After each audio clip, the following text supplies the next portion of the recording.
So a topic I know we covered quite a bit on this channel is the idea of dive watches, but that doesn't happen by accident. I think a lot of people are just generally just looking towards dive watches quite a bit from a modern context, and there's just a lot of different options out there. Now I wanted to get into almost a subset of dive watches today and look at some heritage-inspired dive watches, some of the best that you can find in the market for 2021. Now before we get into this video, and just to give some more context around the criteria for this video, heritage, what does that really mean? Kind of a watch that's meant to look old or is pulling from the past or an archive in a modern recreation. So anything that's gonna be overly modern in its approach with what it is going for is not going to be eligible for this list. I even consider the latest Rolex Submariner reference not being qualified for this list, just given that it is a bit more blingy, it's using modern materials, and what it's going for I think is very different compared to what the Submariner was in years past. Also, I'm not gonna get into micro brands because that's just gonna open up a big can of worms. I promise there's gonna be a new video coming later this year. We're gonna look at micro brands in more detail, so look out for that. And then finally, dive watches in terms of what that necessarily classifies.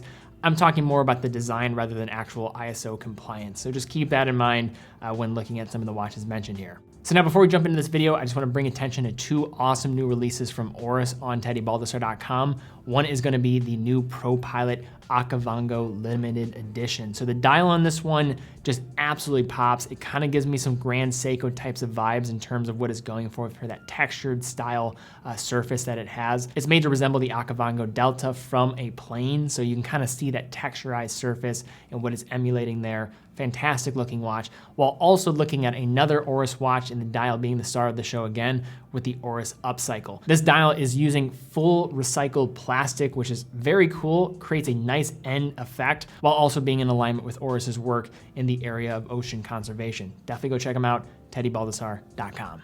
So the first watch on our list here today is with the Bulova Oceanographer, or also known as the Devil Diver.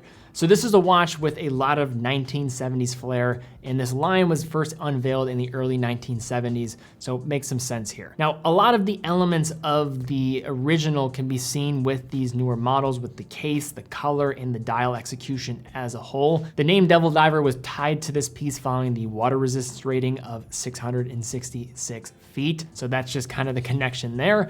Also, in terms of what this one is going for from a vintage and heritage flair perspective, very unlike pretty much anything you're gonna see on the market. Back in the 1970s when Bulova was unveiling this watch, as well as their many stylish chronographs that were also very 70s in their execution. In this case, with those bubbled markers, that short handset, that broad case as well with some polished elements, it just does look the part and is very different from most of the watches you're gonna find in the rest of this list. In terms of the movement inside, I think that's the number one downside of this watch, the fact that it's getting an 8000 series movement from Miyota within. Not a bad movement, but based on where these things are priced, it is a bit of a tougher positioning for it. But in terms of a design perspective, I think these look great. I think Bulova should just keep going with these because I think there's a lot of just more fun that they can have with this entire collection.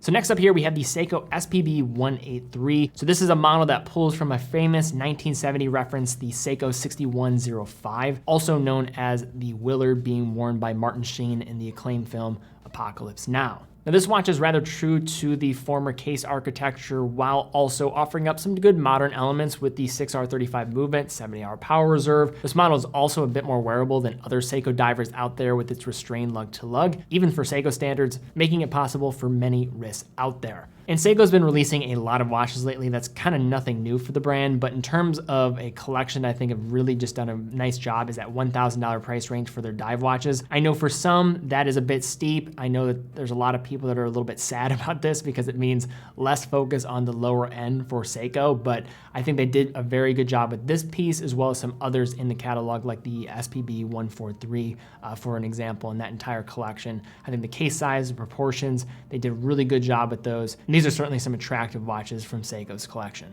Now next up here, we have a watch and a brand that doesn't get that much play, but I think this is one of the better examples from this brand, and that is Alpena with the Seastrong Heritage. So Alpena is a Swiss brand, an underrated brand at that, with roots back to 1883. But to go back to 1969, we can look at where the lineage of this piece starts with the 10 St. Strong that was released. It was a compressor style watch released by the brand in this period. And this watch really aims to recreate a lot of the flair of that design. In terms of this particular watch, this has been a longtime favorite of mine from this brand. Wearable case for its size, got some nice looks to go with it, although some might have an issue with the date window position on this one, as it is a bit unorthodox, but it is also one of the cooler executions of a compressor style case in this range from a brand that typically doesn't get that much play, but probably should get a bit more. Now, earlier this year, we covered the Doxa Sub 200. It's a model from Doxa that is a bit more mass appealing, just given its more relatively attainable price, but also kind of has a bit of a less tool watch feel. It's kind of the Doxa watch for people that don't really have a full love for Doxa yet and just want to test the waters. However, if you desire to get a feel of Doxa's rich dive watch pedigree, going for the Sub 300 is a great way to go, and it's our next watch on this list. As the world of dive watches were becoming more of a recreational activity for the first time in the late 1960s, Doxa was one of the brands that immediately resonated with those that adapted the activity. These watches are for some a bit harder to love given their eccentric nature for color, but the colors were chosen as a byproduct of original tests underwater to optimize legibility. But if you want to get a piece that was part of the second surge in the popularization of dive watches, these are needed to be added to a list. And Doxa, in terms of their dive watch pedigree, some of the best out there, while also having a design format that is very true to them. Now, one of the early adopters of just kind of this heritage watch design and somebody who has really kind of went fully at it is Aorus. Now, when it comes to Aorus, though, I think many people look at the Aquis, and that is the best seller for the brand, and I would say is much more modern in terms of its approach. But if you want a watch that's going to contrast with that while also hitting the other side in terms of a nice dichotomy for the positioning of dive watches within their collection, I think the Aorus Diver 65 is the way to go. These watches are stemming from a watch from the 1960s, as the name might suggest, also kind of giving a lot of the design elements that I think many people would look for, and probably one of the best executions in terms of this style and format from this price category. You're getting a heavily tapered, riveted bracelet on these, which some might not like, but some might like. Heavy faux markers, which really leans into the vintage elements. But I think one of the best things about the Diver 65 collection is going to be the versatility that you have from colors, you have different sizes, as well as how well this watch adapts to different case materials. I'm mostly referring to bronze, whether you're looking at the Aorus Diver 65, the fact that that works, as well as some more conventional designs work, or looking at something like the Carl Brashear edition as well. All of those just work within the format of this case style. And I think it's probably one of the best representations for around like $2,000 for the average price of these to really just look the part from a heritage dive watch perspective. And is one of the mainstays within Aorus's collection.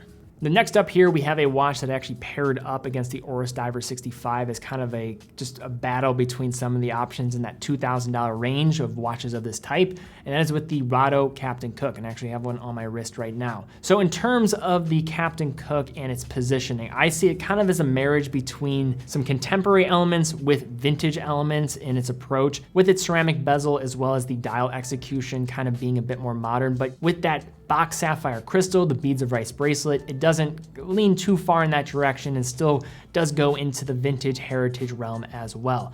80-hour power reserve, these watches were first unveiled in 1962, but in the past several years or few years, they have really just become, I would say, maybe the major cornerstone of the brand, or one of the models that people, I would say, just commonly associate with Rado from a modern perspective. And the one that I have on right now is the gray dial variant. I just like this kind of gray ghosted look that kind of plays with the light. Kind of is a bit more subdued as well and kind of under the radar. I just don't see a lot of just watches that have a gray dial and gray bezel. Some might find those a little bit boring, so if you want something that has a bit more flair, you can go for the bronze options or some of the more colorful like green dial variants that have this cool glossy type of effect with the dial surface. So we've talked a little bit about these compressor style cases, but I think one of the best representations of a watch of this style is going to be with the Longine Legend Diver. Longine is just such a classy brand and I think provides such great value. And when you're talking about heritage element dive watches, they have quite a few to choose from, but I think this is the one that most people just jump at right away. Why I like this one quite a bit is just there's not many messing around in the world of compressor style. Yes, there's a lot of micro brands that do, but with a brand that actually has some heritage in this arena, while also this being probably one of the fixtures within the Heritage collection from Longine for quite some while now. This is just a watch that I kind of come back to time and time again. Now the 42mm option is quite large with that lug to lug distance. That's one of the issues with this watch, as well as some of the other just watches like the Skin Diver, for example. The lugs are just crazy long and just make these things wear larger than they should. There is a 36mm option as well, which is great, but that does have a different movement. In terms of the full size one, you're looking at the ETA A31L01, which has some nice longevity with its power reserve. I just love that glossy looking dial on this one as well to go with it. There's now a bronze option that was just unveiled as well recently. This is a model like, say, like the Spirit, for example, or going with something like the Big Eye, that just sit in a very compelling price range that Longine almost just owns, from like this $2,000 to $3,000 price range that it's really hard to compete with this brand when you're talking about a value perspective and a heritage perspective, and this one I think is an embodiment of it within the dive watch category. Now for the next watch here, and probably the most obvious watch on the list. You knew you couldn't get through this video without mention of this one, and that is the Tudor Blancpain. I'm gonna keep this one pretty vague in terms of which particular model to go for. I think any of them can be suitable. The Blancpain, when it was first announced in 2011, was really that cornerstone piece for the brand that I would say ushered in a new era for Tudor without question. It created a model design that was truly theirs for the first time and perhaps ever. It also was the watch that pushed them over the edge from a mass market perspective to really own that $2,000 to $5,000 price range. And in the United States especially, that was long dominated by Tag Heuer. They're now positioned in a fantastic light, and I would say for most people that watch this channel, one of the top brands in that range. I'm a huge fan of Tudor, one of my favorite brands out there. The Blancpain, I'm a huge proponent of. The Blancpain 58, I think from a smaller case size perspective, is fantastic. You can go for the full size variants. You can go for the older ETA versions, which are kind of a nice middle ground in terms of case sizing. You could also go for some different variants that are a bit more out there, like the P01, which I think goes to show that they're not a little bit more afraid to take risks. You have the sterling silver version from the 58 collection, the different metal options as well to go along with the 18-karat gold option, as well as the bronze edition at different Tudor boutiques. I think the Tudor Blancpain almost is the standard when it comes to a luxury heritage style dive watch, and in that price range of where it sits, it's just a very compelling package. So next up here, we have the Breitling Super Ocean Heritage B20. So Breitling, in terms of the Super Ocean, it's just taken on many looks in the past decade, but the Super Ocean Heritage is one that has remained relatively unchanged for some years now. And for a brand that is reworking quite a bit, to have a piece that sticks to a similar format, I think says a lot.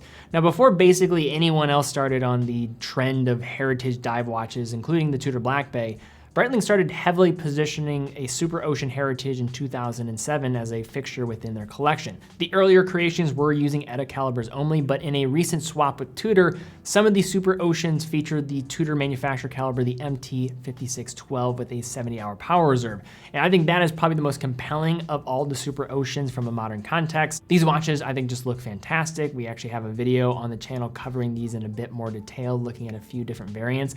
The difficulty with these watches, I think, are just where they're positioned, right between a Blancpain and an Omega Seamaster Diver 300. But they do have a distinct format in terms of the design style. A little bit of blingy, you can see kind of some late 2000s Breitling with the design, while also seeing that these are a bit true to what they've developed in the past. So it's a nice marriage in that way. And I think if you factor in the idea that many people are going for the Blancpain as well as the Seamaster Diver 300, and you have this watch in between that's a bit different, it could be a great way to add some differentiation from other people out there. Not that that should be the main reason why you buy a watch, but I think this watch just doesn't necessarily get as much play as it probably should, and I think it's probably one of the best looking Breitling watches that they're currently making.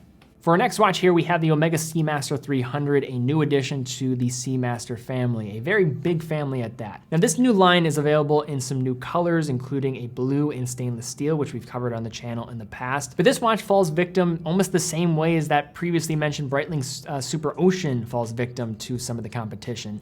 This one from its own kind. The Diver 300 almost cannibalizes the effectiveness of this watch within the Omega collection, just given the fact that it probably doesn't have as much pop as the Wave dial. It's priced a bit higher, as well as maybe just not having the bond effect and affiliation as much with that model. But in terms of the one that I like personally a bit more, I actually just like this design a bit. It might not have the same amount of flair. It's not as flashy in some ways, despite having some polish elements that some people don't like as much. I just like this one a bit more, just given the fact that it really leans on that original 1957 design. You have a Mettas certified movement as well on the inside. I like the bracelet too. It's a bit more modern. I think they did a fantastic job, and have recently slimmed down the cases of these as well in terms of thickness, which I think was a huge improvement compared to the previous versions and what is being positioned at the table with these. These are watches that I would anticipate are going to do pretty well for Omega, and I'm a huge proponent of them.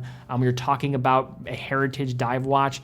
These are ones that are some of the first to come to mind from a luxury perspective. Now, when I think of the pinnacle of luxury dive watches, I think of the Rolex Submariner and then one other watch, and that is the Blancpain 50 Fathoms. These, I would say, are in the holy pantheon of dive watches, of course, as well as the Seamaster, but these are priced a little bit higher and are positioned in a different market. And I think the Blancpain, in terms of their entire collection, has a bit of some more heritage elements. It's not as blingy as Rolex, and I think that makes it a great conclusion for this list here. Now, in the past, I have covered the 50 Fathoms in titanium, which I can link to down below, also getting into a bit of the history around the Blancpain 50 Fathoms as well.